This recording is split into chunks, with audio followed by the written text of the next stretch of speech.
નમસ્કાર વાલી મિત્રો, તમને હું એક આજે સંદેશો આપવા માગું છું. તમારા પોતાના બાળકો કે આજુબાજુમાં રહેનારા બાળકો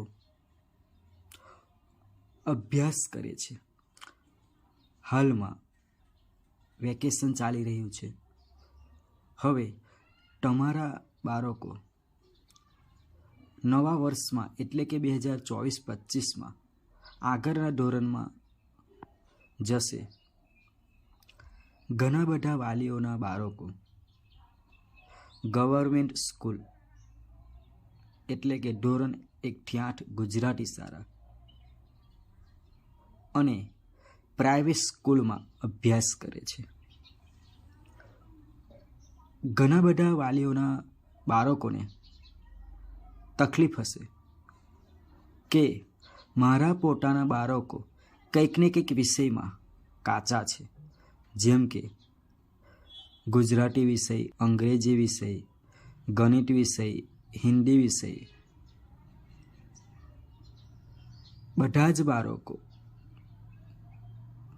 એક બે વિષયમાં કાચા હશે. તો આપણે બધા વિષયમાંથી વિચાર કરીએ તો મોટા ભાગના વાલીના બાળકો ગણિત વિષયમાં કાચા હોય છે. કારણ કે પહેલેથી જ ગણિત વિષયમાં એમનો બેઝિક પાયો કાચો હોય છે.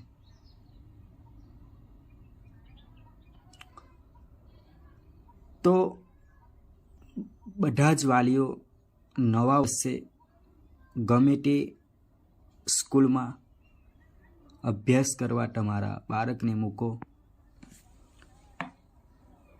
તો શિક્ષકો પાસેથી તમારા બાળકનો જે બેઝિક પાયો કાચો છે ને તેને પાકો કરાવો. અને તમે પણ પોતે તમારા બાળક માટે મહેનત કરો. બાળકને પોતે તમે પણ સમય આપો. ગણિત વિષયમાં બેઝિક પાયો કાચો છે તો સૌપ્રથમ ઘડિયા, ભાગાકાર, ગુણાકાર, સરવાળા, બાદબાકી, અવયવ, અવયવી, એકી સંખ્યા, બેકી સંખ્યા, વિભાજ્ય સંખ્યા, અવિભાજ્ય સંખ્યા, દશાંશ, શતાંશ સંખ્યા, આ બધા જે ટોપિક છે ને તે ટોપિક તમારા બાળકને આવડતા હોવા જોઈએ. જો આવડશે તો તમારું બાળક જેમ જેમ આગળના ધોરણમાં જશે તેમ કંઈ જ તકલીફ નહીં પડે. અને સમય જતાં ગુજરાતી શાળામાંથી માધ્યમિક શાળામાં એટલે કે ધોરણ 9 અને 10માં જશે તો તમારા બાળકને ગણિત વિષયની તકલીફ પડે નહીં.